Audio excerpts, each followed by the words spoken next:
Olá, sejam muito bem-vindos a mais um vídeo aqui no nosso Odisseia dos Livros. Eu sou Alcina Rodrigues e antes de passarmos para mais um vídeo, não se esqueçam de pôr um like, ou um gosto, pronto, para pôr em português, comentar, partilhar e subscrever o canal, que isso ajuda imenso no meu modesto trabalho aqui no YouTube. Então, bora para o vídeo. Desta vez, continuamos na saga dos Rostos do Mal. Temos aqui Pablo Escobar, o czar da cocaína. Então, Pablo Emílio Escobar Gaviria, acho que é assim que se diz. Ele nasceu em Rio Negro, no dia 1 de dezembro de 1949 e faleceu em Medellín, não sei se é assim que se diz, a 2 de dezembro de 1993. Isto na Colômbia. Ele viveu sempre na Colômbia. Ele foi um traficante e narcoterrorista, acho que disse direito, colombiano, que foi fundador e o único líder do cartel de Medellín. Apelidado de o Rei da Cocaína, Escobar era o criminoso mais rico da sua época. Já naquela altura, tinha uma fortuna que equivalia a 64 bilhões de dólares. É muito dinheiro mesmo. Enquanto o seu cartel de drogas monopolizou o comércio da cocaína para os Estados Unidos na década de 1980 e início dos anos de 1990. E ele estudou brevemente na Universidade Autónoma Latino-Americana de Medellín, mas não se formou. E em vez disso, ele começou a se envolver com grupos e atividades criminosas, vendendo cigarros ilegais, os bilhetes de lotaria falsos, a participar em pequenos roubos com veículos motorizados. Pronto, ele já começou a entrar assim, porque ele nasceu na extrema pobreza. Eu não estou a dizer que isso justifica os meios que ele utilizou, claro que não. Então ele, para sair daquela pobreza, não estou a tentar branquear a imagem dele, não é? Mas como ele... Não é? Lá está, às vezes a pobreza faz-nos levar por caminhos que não queremos. E no caso dele, não é? Pronto, as pessoas normais vão à luta e não sei o quê. Ele foi pelo caminho do crime. Okay? No início da década de 1970, ele começou a trabalhar para vários traficantes de drogas. Muitas vezes sequestrando pessoas para pedir o resgate. Era uma coisa muito em voga, e não me lembro, até no Brasil, nos anos 90, também se fez isso, se não estou em erro, com o dono da SBT, acho que foi com ele, se não estou em erro, para pedir o resgate. Mas não foi o Pablo que fez isso. Então, no início da década de 1970, ele começou então já com, digamos, aumentar, a escala do crime. Começou a sequestrar pessoas importantes, ricas, que tivessem dinheiro para lhes pedir o resgate, e em 1976, fundou o cartel de Medellín, que distribuía a cocaína em pó e estabeleceu as primeiras rotas de contrabando para os Estados Unidos. Claro que os americanos não gostaram nada da brincadeira. A infiltração de Escobar nos Estados Unidos da América criou uma demanda exponencial por remessas mensais de 70 a 80 toneladas da Colômbia para os Estados Unidos. Como resultado disso, ele rapidamente se tornou uma das pessoas mais ricas do mundo, mas constantemente lutou contra cartéis rivais, tanto no país como no exterior, levando a massacres, assassinatos, tanto de polícias como de políticos, como de juízes. A Colômbia transformou-se quase num banho de sangue. Por isso é que acho que, por muito um político, claro que um político pode fazer sempre muita coisa, não é? Mas reparem, se lhes aparece assim uma pessoa à frente que não têm o mínimo escrúpulo, ou tu estás connosco ou estás contra nós e nós matamos-te a ti, a tua família e tudo, é um bocado complicado lutar contra estas pessoas, não é? Tem-se de ter muito dinheiro para pôr a família num local seguro e mesmo ele andar sempre com um guarda-costas, do que, não é? Porque se aparece um Pablo Escobar que não tem escrúpulos nenhuns em, se tu queres um tiro, agora não sei dizer como ele dizia espanhola, se queres o suborno ou se queres um tiro, é complicado, não é? Tens família, não é? Então, ele... E depois, como ele já era assim muito rico, não é? Ele já tinha construído até lá no meio da floresta da Colômbia, ele tinha construído já tipo uma fortaleza para ele, digamos assim, o seu castelo. Até tinha jardim zoológico, para vocês verem como isso dá muito dinheiro. E claro que ele convidava festas, convidava políticos, proeminentes, lá está. As pessoas ou ficavam do lado dele ou eram mortas. Então, como Pablo Escobar já tinha muito dinheiro, já tinha muito poder, o passo dele foi a política. Nas eleições parlamentares colombianas de 1982, Escobar foi eleito membro suplente da Câmara dos Representantes como parte do movimento Alternativa Liberal. Com isso, foi responsável por projetos comunitários de construção de casas e campos de futebol.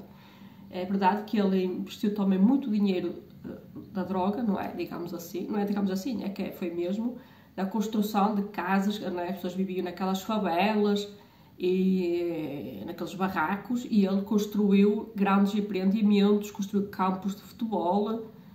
Claro, tudo porque ele já estava a ambicionar chegar a um lugar mais alto. Isto rendeu-lhe a popularidade entre as pessoas, não é? Entre o povo colombiano,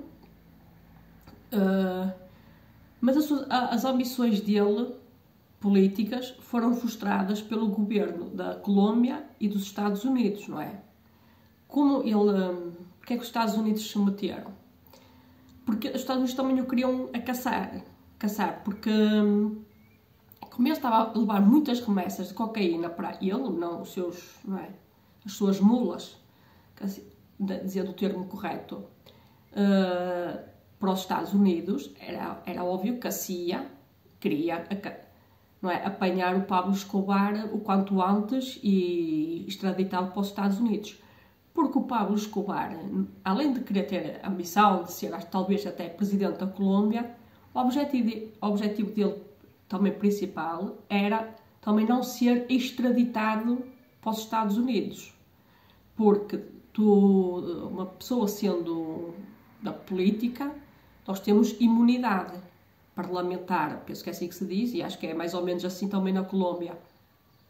E o objetivo dele, ao se tornar político, além de todo o poder que ele ia ter mais, era não ser extraditado para os Estados Unidos, não é? Que nos Estados Unidos a coisa não ia correr como ele estava a correr na Colômbia, não é?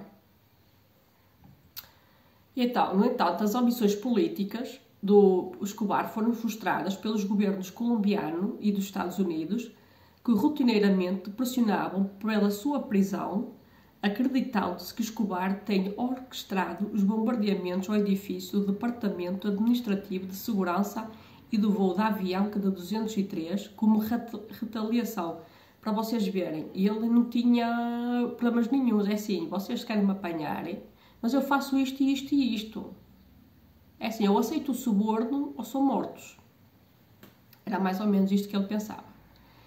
Em 1991, ao fim destes anos todos, Escobar finalmente se rendeu às autoridades e foi condenado a 5 anos de prisão por uma série de acusações. Mas fechou um acordo de não extradição com o presidente colombiano César Gaviria, penso que é assim que se diz, com a possibilidade de ficar alojado na sua própria prisão, que era a tal fazenda que ele chamava La Catedral, onde tinha até um jardim zoológico. Olhem que prisão mais maravilhosa. Ah, quem pode, pode.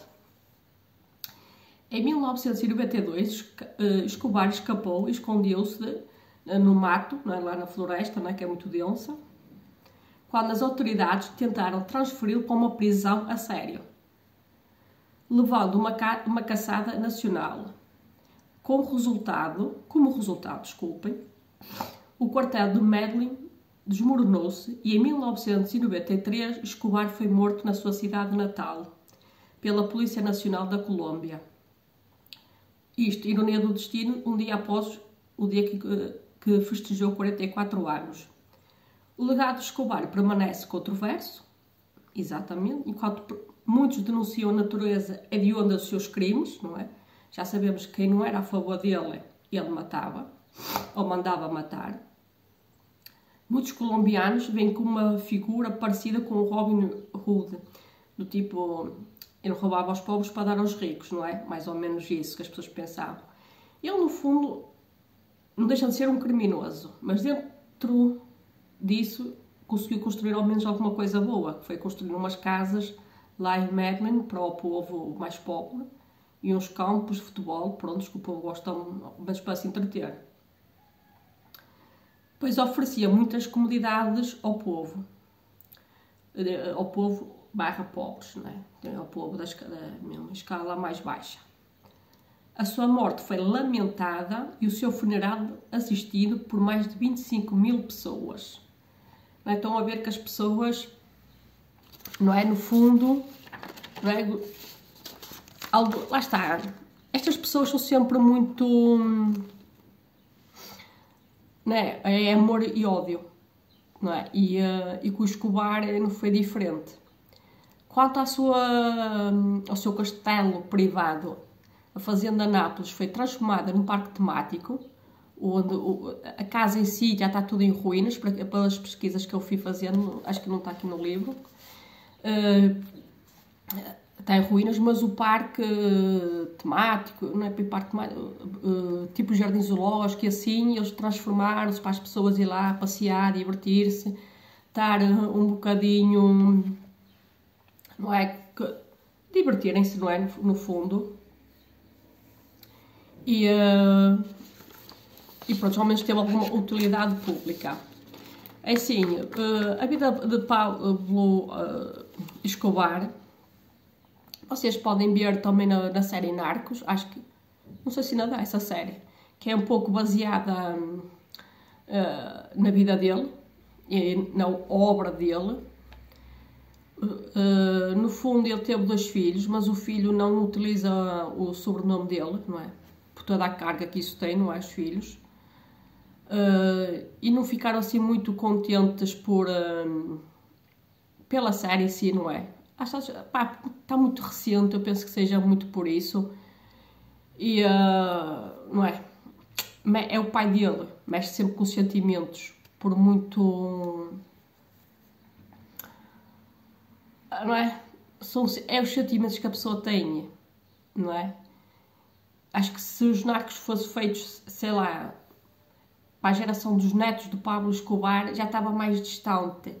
Assim, para o rapaz, para o filho, ficou muito em cima e então é capaz de não ter gostado muito ou tanto assim da história e pronto. E este foi o vídeo desta semana, também está a ficar muito longo.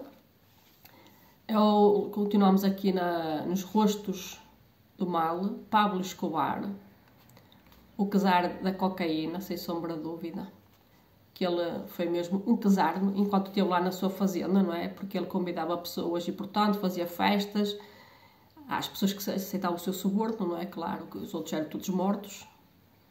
E, pronto, teve um fim, assim, à medida também do trabalho dele, não é? Diz que com ferros matas, com ferros é morto. Foi aquilo que aconteceu. Pronto, o vídeo desta semana fica por aqui. Espero que tenham gostado. Não se esqueçam de partilhar mais uma vez o meu canal, de pôr um gosto, comentar, fazer essas coisinhas todas que me ajudam.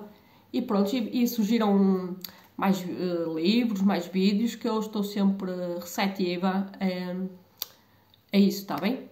Então beijinhos e até para a semana. Fui!